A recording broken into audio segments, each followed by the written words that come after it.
Welcome to Full Build Friday from the Ready to Die channel. In this series, I test the limits of Pathfinder 2e character creation by trying to build characters from games, comics, and other similar sources. These builds utilize the baseline rules for character creation and are built on the web version of Path Builder 2e. This week, I'm building Qiyana, Empress of the Elements from the oft-maligned League of Legends. You may now appreciate me. I use League as a source for quite a number of builds, despite having largely quit the game years ago. And I do actually have a reason for that. Characters from games like League usually have around 5 abilities that are easy to reference and look up. Between these abilities and whatever lore the character has, usually leads to a solid build to put together. However, other characters often have more nebulously defined powers, history and feats that span decades, or multiple iterations that make it difficult to choose one to work off of. Though it is easier, we do still need to define our goals for this build. We'll start on the lore side of things. Qiyana Yunalai is the 10th born of a royal family of Ishao Khan, who seeks to carve a path to the throne with her extraordinary elemental abilities. In addition to these powers, this spoiled sorceress wields a bladed hoop called an umlaut. It's not a ring blade. It's an omlal. Idiots. And a devious ruthlessness. Within League itself, Qiyana is an agile but fragile melee assassin. The first of her abilities we should discuss is Terror Shape, which is actually her second ability, but is central to her kit. It grants her a small dash towards a terrain that she attunes to, increasing her attack speed and damage while also fusing her attacks with that element. Her passive is Royal Privilege, allowing her to periodically dish out additional damage to a target that refreshes when she attunes to a new element. The first activated ability is Edge of Ishtal, which deals damage in a target direction. However, if she's attuned to an element, it becomes Elemental Wrath instead, dealing additional effects depending on the terrain she's wielding. River briefly freezes a target in place, Brush creates an area that renders her invisible, and Stone deals more damage to low health targets. Audacity is a very simple ability. She simply dashes through a target and deals damage to it. Finally, her ultimate is Supreme Display of Talent. This ability unleashes a wind blast that knocks foes back, and then releases a stunning shockwave if they impact with any terrain. Now let's make like kids shoveling snow in 50 below and build some character, starting with Qiyana's ABCs, Ancestry, Background, and Class. Initially, I had built her as a versatile human, but as I was writing up this script I realized my error. While human still matches her ancestry, she should absolutely take the Suli versatile heritage. This further ties her to the elements she wields, but she won't be taking any feats from it to start with. Instead, she'll be grabbing unconventional weaponry to gain access to the bladed hoop, which is a dead ringer for her umlaut. Two backgrounds stand out for Qiyana, given her position in the ruling caste of her homeland: nobility and royalty. Royalty looks a bit closer at first glance, but lore material mentions that Qiyana was neglected by her parents as the last in line. Because of that, I ended up leaning towards noble, which is a little less lofty to represent this neglect. This makes her trained in society and heraldry lore, and also gives her the courtly graces skill feat. With her moves, martial might, and magic mastery, Qiyana will be a magus, with the Laughing Shadow hybrid study to net her dimensional assault. This focus spell will help represent her audacity, but also a little bit of Terror Shape, but we have to dig into that one a bit more. As a magus, Qiyana can make spell strikes, unleashing elemental attacks through her umlaut as per Elemental Wrath. Then, she can Dimensional Assault, or Terror Shape, to dash and recharge her spell strike, similar to pulling another element. Already at first level, she has a solid basis to represent her character. As a magus, she is trained in Arcana, and will also be trained in Acrobatics, Athletics, Intimidation, Nature, and Stealth. Appearing fairly nimble, Qiyana will prioritize Dexterity followed by Intelligence to increase the effectiveness of her spells. For skills, she focuses on Nature to qualify for a few important feats, Stealth, and then Intimidation. At first level, she fills her spellbook with Produce Flame, Ray of Frost, Slashing Gust, and Tanglefoot cantrips, as well as the Hydraulic Push first level spell. I'm not going to go through every spell that she picks up, just those that I feel might be important. Of note at this level is Ray of Frost. Its slowing effect helps simulate the freezing river effect of her Elemental Wrath. At second level, Qiyana dips into the Geomancer Dedication. This means that when she spends a spell slot to cast a spell, if she can match a trait of it with her environment, she gets additional benefits. This more specifically represents her ability to draw power from the land and the elements linked to it, though this ends up going somewhat in reverse of her actual abilities. She also takes Terrain Stalker for the Underbrush, since the brush attunement causes her to become invisible when she uses Elemental Wrath.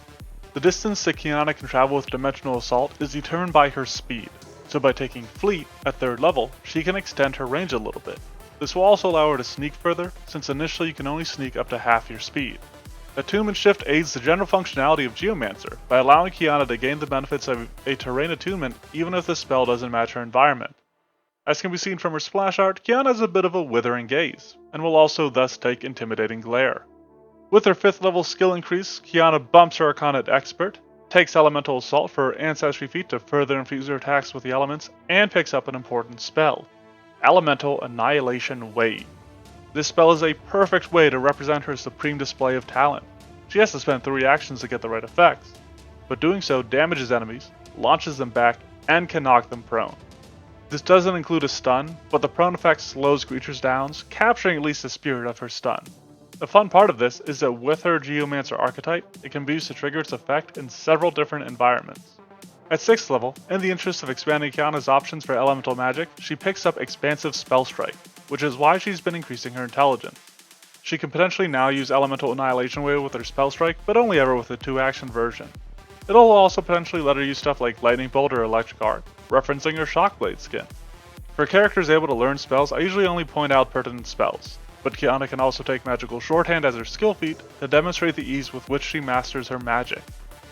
At 8th level, she goes back to her Geomancer well to take Attuned Stride, allowing her to ignore difficult terrain in her attuned environment. This actually references another part of Terra Shape that I didn't mention in the establishing build goals. While out of combat, Qiyana gains increased movement speed while near the terrain she's attuned to, and this feat works nicely with that effect. For her skill feat, I think Trick Magic Item also makes sense for Qiyana, allowing her to cast spells from items that rely upon nature. At 9th level, Qiyana builds off of Elemental Assault with Tetra Elemental Assault, which causes her to cycle through elements over several rounds, enhancing its effects and lasting longer. For similar reasons, she takes Runic Impression at 10th level, which I think works especially nicely for Terra Shape. She uses Runic Impression to gain another element, infusing her weapon with extra damage, while also preparing her to unleash another Elemental Wrath through her Spell Strike. She also finally gains Swift Sneak, so that she can sneak at her full speed. Incredible Investiture is a nifty little feat that I don't think means much for the build, but it's just a good way to represent the magnitude of her mystic might. Coming in at 12th level is Spell Swipe. This allows Qiyana to attack 2 creatures at once with her Spell Strike, though unless she has a spell that targets both of them, one is just a normal strike.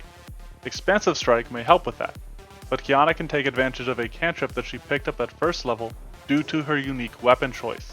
Slashing Gust is a spell attack cantrip that can target 2 creatures, but only if both your hands are free. The Bladed Hoop can uniquely be wielded in 0 or 2 hands. As an interact action, the Bladed Hoop can be set spinning and then maintained as a free action. This gives it the free hand trait, which subsequently means that she should be able to use it for a double target Slashing Gust with Spell Swipe. If that wasn't enough, her Bladed Hoop also has the Sweep trait. The circumstance bonus to attack rolls from this will apply to both targets of the Spell Swipe.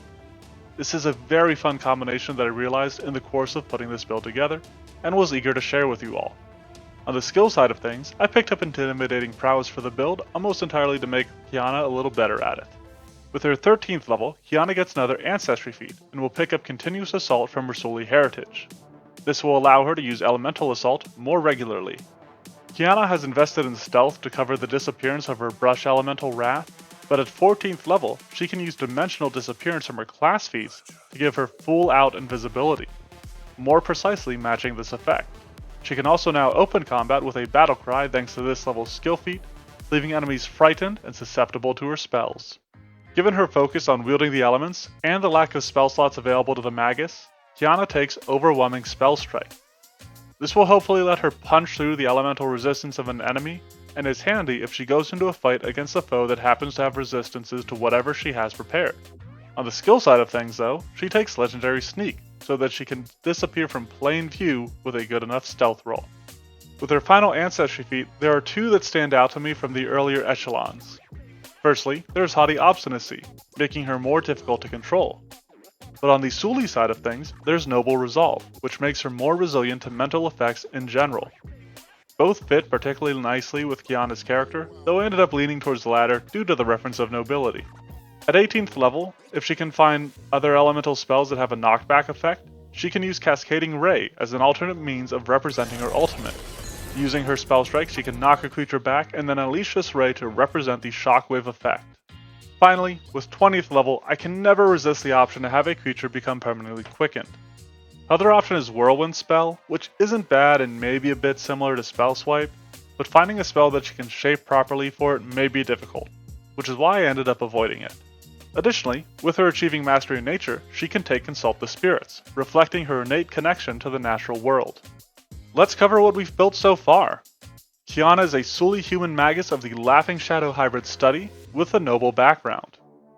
From her class alone, Qiyana can use Spell Strike to represent Elemental Wrath, Arcane Cascade for her Royal Privilege passive and the extra damage from Terra Shape, and Dimensional Assault for her Audacity, already covering a good swath of her abilities. Taking frosty spells that slow enemies is a good way to represent the River Attunement for Elemental Wrath, whereas her investment in Stealth and its feats, as well as Dimensional Disappearance, generate the effects of her Brush Attunement. The Stone Attunement gets missed out on in this build, because I couldn't find any spells to mimic the effects of its execution. The Geomancer dedication is a more flavorful way for her to become attuned to the element of a terrain as per Terra Shape, and Attuned Stride helps represent the out-of-combat movement speed that grants. The best way to mimic her supreme display of talent is through the Elemental Annihilation Wave spell, though only when cast as a 3-action spell, meaning she has to cast it raw instead of ever spell striking with it. If she can find another elemental spell with a push, she could instead spell strike with that, and then unleash a Cascading Ray to achieve the aftershock effects. This build leaves Qiyana as an elemental elite, empowered by her environment who erupts in explosions of evocation energies as she evades enemies. Let me know what you think of this build and what other characters you might like to see. You can check out the blog for a deeper breakdown of the build, which also includes items and suggestions for free archetype games. That, along with the Monster Monday Twitter and Discord, are linked in the description below. Thanks for watching and have a fantastic Friday.